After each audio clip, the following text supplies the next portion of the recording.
more so an honor to be able to work and partner with our community, every organization, and be a part of something that I think is pretty profound. I'm grateful to have Chief Norman here.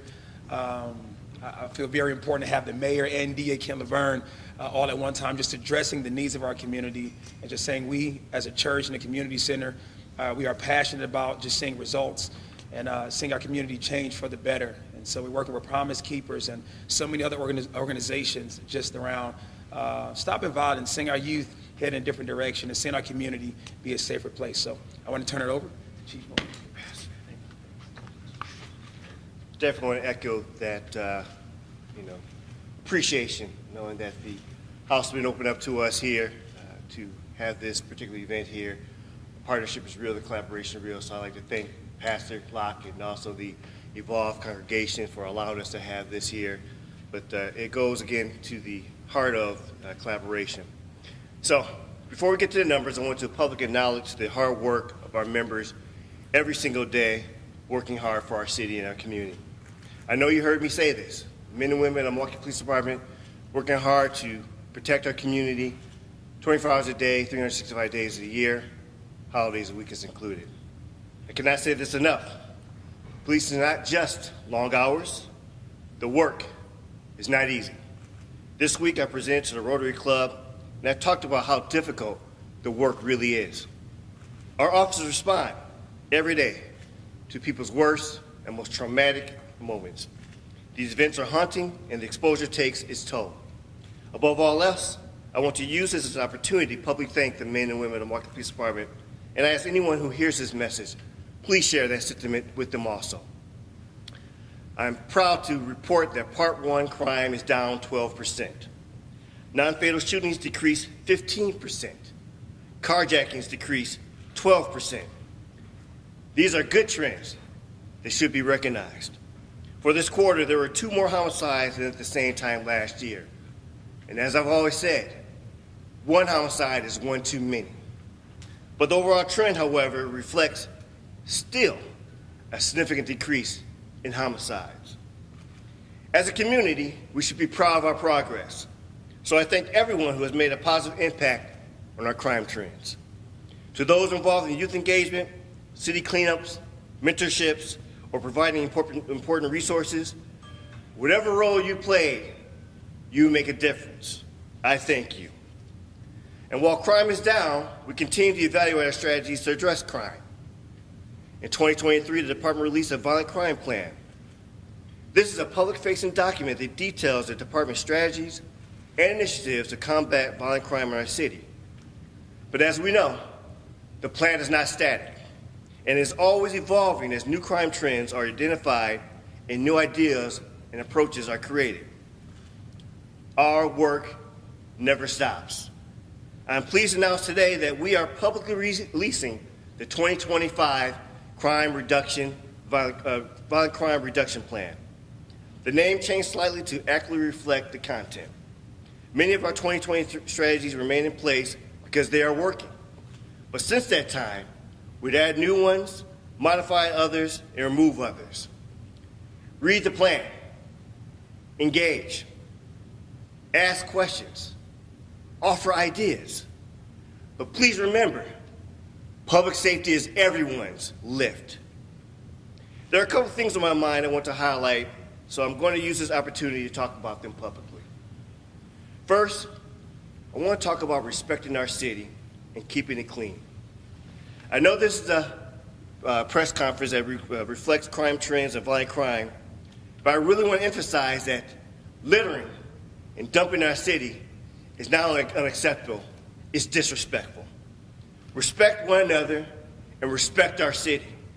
I prioritize holding those who litter and dump on private and public property accountable. Again, I prioritize those who litter and dump, that this is going to be about keeping them accountable. We all deserve to live in a city that's clean and orderly. The solution is simple. Use garbage cans. Take your trash, waste, tires, and whatever you have to get rid of to the appropriate facilities. Please help keep our city clean. Second, I want to talk about firearms, parents, and adult responsibility. This isn't new. Last year, I made a public plea to the community to help figure out solutions to youth crime and firearm access. Recently, a 60-year-old died because of easy access to firearms. 6. This young child was only a couple of days away from his birthday. We released information about the unfortunate incident with the criminal charges in this case yesterday. Take a look at those charges and the criminal complaints. I want to publicly thank the district attorney for who is here today about charging these cases. To the public, you will be held accountable. Understand this. Negligent handling of firearms is unacceptable on all levels.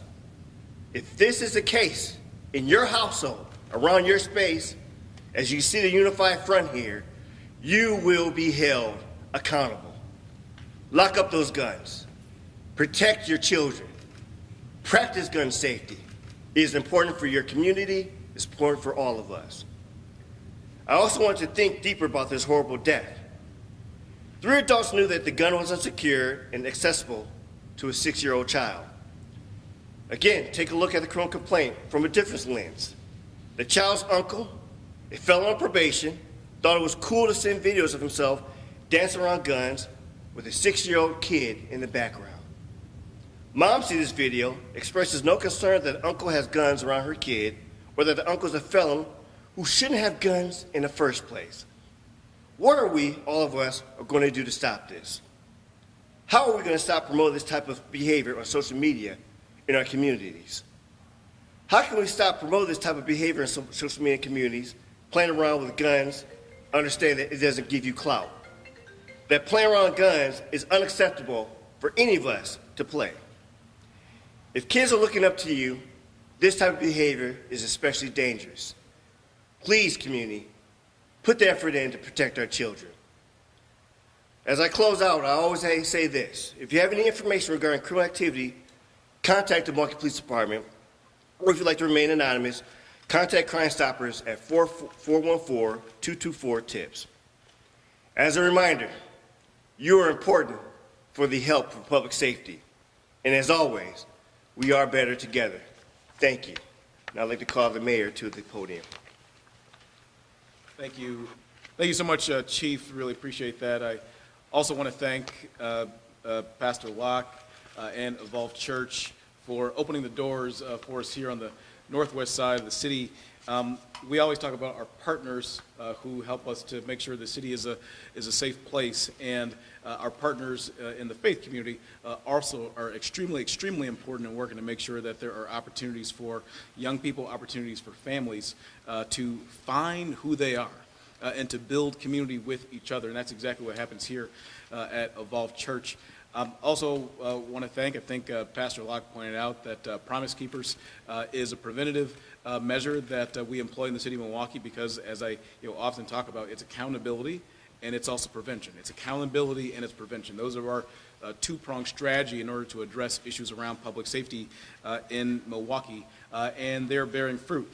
And so the first quarter crime numbers continue to show the overall trend we've seen since I became mayor of the city of Milwaukee, and that's that serious crime in our city is down. Now, I've got no higher priority than improving public safety, and we work, all of us do, and the folks who work in our respective agencies work each and every single day in order to make that goal happen here in our community. Well, overall, violent crime is down 18% when compared to the first quarter of 2024. We did see a small increase as it relates to homicides, and that's certainly a concern as highlighted by the chief. I can tell you that over the past week, the trend has stabilized, and as of today, we're nearly the same number of homicides we saw at this time last year. To be clear, though, and I think I've been clear about this throughout the entire time, but I want to be clear today as well. I want crime to be rare. I don't want for people to be victims of crime in the city of Milwaukee. And the crime trends go to show that fewer and fewer people in Milwaukee are victims of crime. And that's a good thing for the overall public safety here in our city, and something that we'll all continue to build upon. I speak frequently about our strategies to reduce crime. And again, we've got those two prongs. It's accountability and it's prevention. Prevention to keep people out of trouble and headed towards a law-abiding future, and accountability for those individuals who unfortunately find themselves in a position where they decide to commit crimes against folks in our community. I'm pleased, very, very pleased, that our new district attorney, Ken Lovern, has joined us this morning. He leads some very, very essential work on the accountability front, holding folks who commit bad acts against people in our city, in our community overall, accountable for their actions. Our police, they're on the front end of accountability, and the district attorney sees that accountability process plays out through our courts. Kent, he believes in justice. He's deeply involved in making sure that justice is as prompt as possible and is as fair as possible. And he's prioritized the protection of our community. And I am pleased, very pleased to call him not just a friend, but a partner in the work to make Milwaukee safer. And so joining us for the first time, and we'll have him here, I hope, in the years to come as well, in the quarters to come, District Attorney Kent Lovern. Well, thank you, Mayor and Chief, for your partnership and for your hard work day in and day out. Really appreciate, of course, the work of the men and women in your department and keeping us safe. And Mayor, the work of your office with regard to violence prevention, I think, is essential. And it's a part of the entire public safety continuum. So we are all here because we all agree, of course, and share the view that every person in every neighborhood in this city deserves to be safe in their daily lives. That is a fundamental right that each and every one of us in this community have, and we are determined to achieve that aspiration for everyone in this community. For our part, in the District Attorney's Office, something that's important to reflect that corresponds with the progress that has been made in the last 3 years or so in particular has been, since 2022, we have seen an uptick in charging in the number of 1,500 cases more in 2023 than 2022, an additional 1,500 cases more last year, and we're on track, as the first quarter numbers reflect in our office, for that same uptick in charges as well. And numbers themselves don't always tell the whole story, but it is important to see that there are additional cases. These are cases, not individual charges, but cases being filed, mostly felony cases, which are the important ones in this community, which are the ones that signify the type of crime we were seeing in the early 2020s related to the pandemic that are endangering people each and every day. So there must be a commensurate response to the type of crime we were seeing. And fortunately, we have prosecutors in our office working very, very hard to respond to the rates of crime we were seeing. And I don't think there's any question that that's helping with the progress we're seeing overall in the level of safety in this community. And beyond the work that we are doing, that our lawyers are doing each and every day in the courtroom, they're trying as many cases as they possibly can, and we've seen an uptick in trials going, which means our lawyers are ready to try cases at the felony and misdemeanor level, so they're ready to bring that level of accountability that is appropriate, particularly, again, for individuals committing felony offenses that endanger us each and every day. But beyond this, though, and both the chief and the mayor and the pastor have alluded to this, in order to really achieve the sustainable level of safety we need in this community, of course, we all have a stake in this. Everyone in this community has a stake in this. And I just would point out and reiterate what has been said already, which is that if you're an employer in this community and you have opportunity, there are people here ready to work. In particular, we have people in our reentry community that have had a lived experience who are motivated to work. And the mayor's office, the chief's office, my office could help you contact these individuals to put them to work because they deserve and need and want a path for prosperity in this community. If you're an adult with a few extra hours to spend, we need your experience in this world. We need your care for people in this community, to come in and mentor in schools, to assist in your churches, to reading programs that we have in the school district or other mentoring programs in our community. All of you have the opportunity to be a role model for our young people, and our young people need as many adult role models as we can present to them each and every day. If you're a donor, and we have many generous donors in this community, the philanthropy community in this Milwaukee area is very generous, and I ask you to continue to support these agencies, particularly during times of economic difficulty, and especially those agencies maybe we don't hear of every day that are doing good work in neighborhoods each and every day. And finally, I would just say to the families in our community, we need you to be involved in the things that are offered in this community. We need you to be involved with your children in community organizations, in neighborhood organizations, your schools, all of those things that form a fabric of the community. You know, at the beginning of the pandemic, when we saw this high spike in crime, we saw high rates of isolation. And we can't sustain that. That can't be our path moving forward. And everyone needs to be involved in this community and feel like they have a stake in being a part of this community. So with that, thank you very much for being here, and I think we'll take any questions you have. Start from left to right, so time. Yeah, I just always like to ask about Crime Stoppers. Can you talk a little bit about the importance of Crime Stoppers and just people having the courage to come and submit those anonymous tips and how it helps the department and even your office? So part of the 2023 crime plan, continuation in 2025 crime reduction plan, Crime Stopper is an integral part in that particular presentation. Understand that we have to give the public all different type of venues to reach out to help keep their community safe, beyond just the reward aspect, but this is another platform where you can be anonymous, where you can have the ability to engage without the worry about the, normally what people who are witnesses worry about, retribution, whatnot. And so it is an important part. It's always going to be a tool, as many other tools being used, as we see, the Promise Keepers out here. We are all tools to have in the toolbox to contribute to public safety. With carjackings decreasing 12%, what were some of the initiatives or protocols or policies in place to ensure that that number declined? So we've always made this part of the conversation. One of the things that just recently at the Rotary Club and prior past, quarterly crime press conference, we talked about how we as a community can help ourselves in support of what we're doing from a proactive standpoint for the police department. The police department, has what we have utilized called Winter Guardian as part of the 2025 crime reduction plan.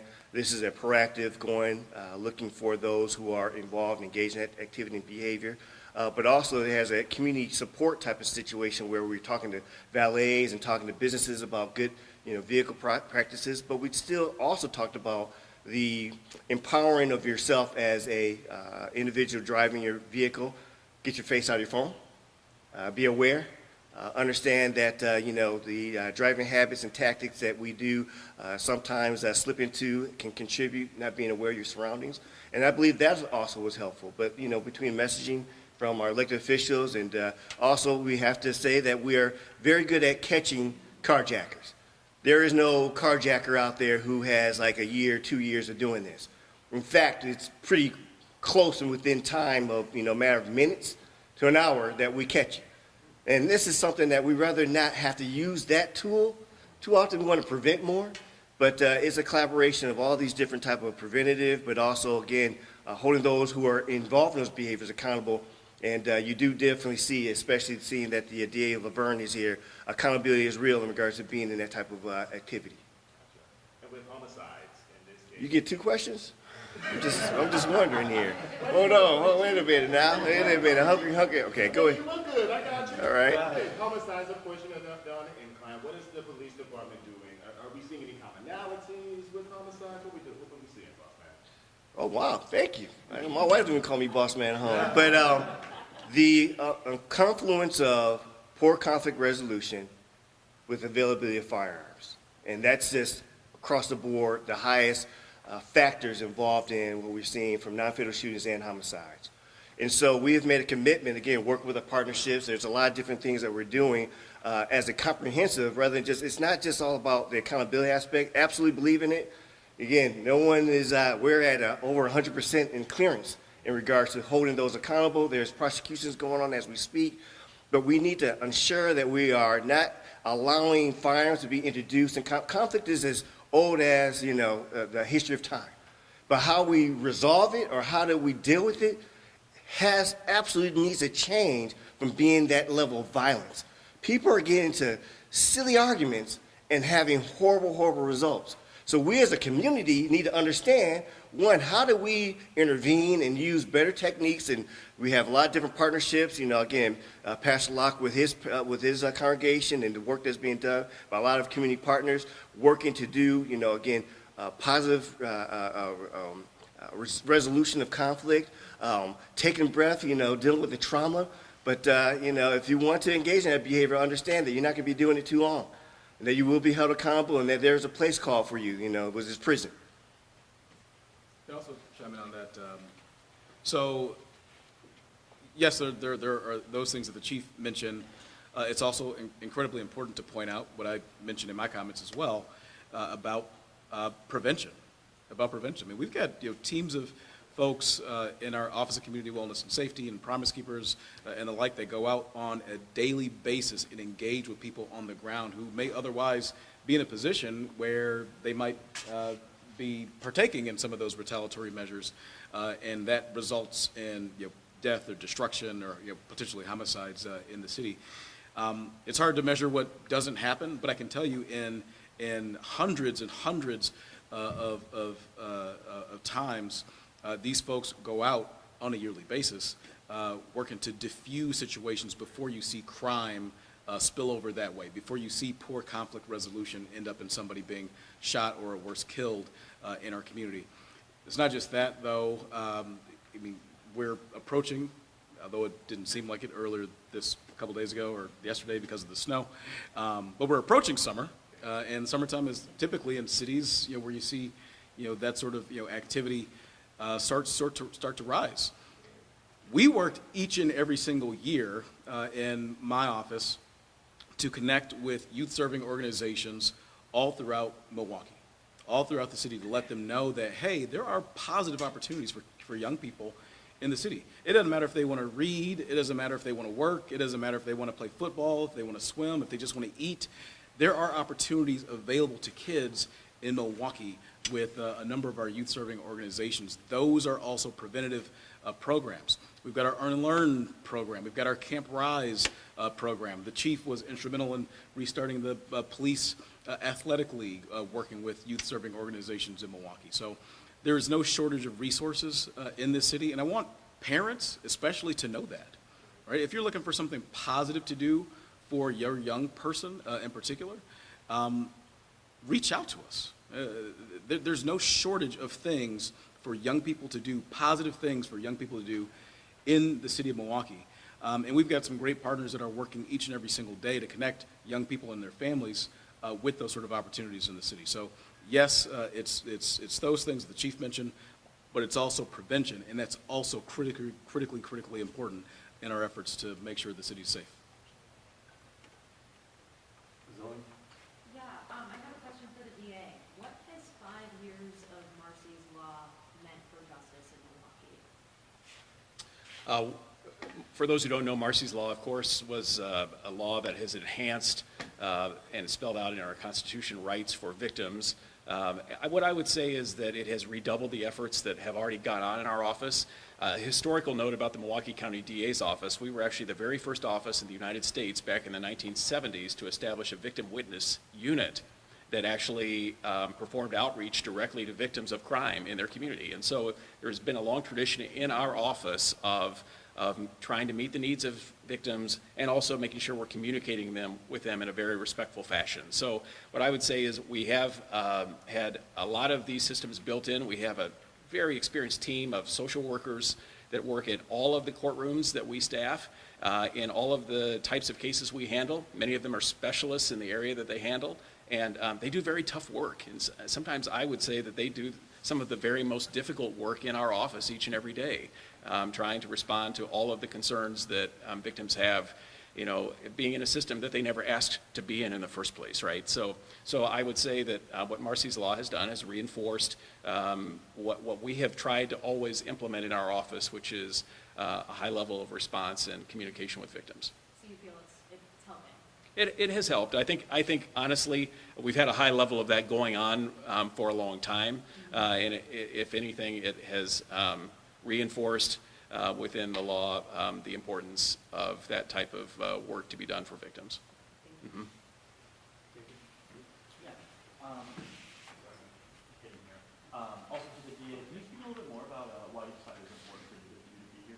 Well, clearly, when we're talking about public safety, the responses to public safety are very, very important. And certainly, while all of us, I think, up here would say that public safety shouldn't start with police and prosecutors and what happens in courtrooms and corrections, it should start much earlier. As a community, we should think about it much earlier.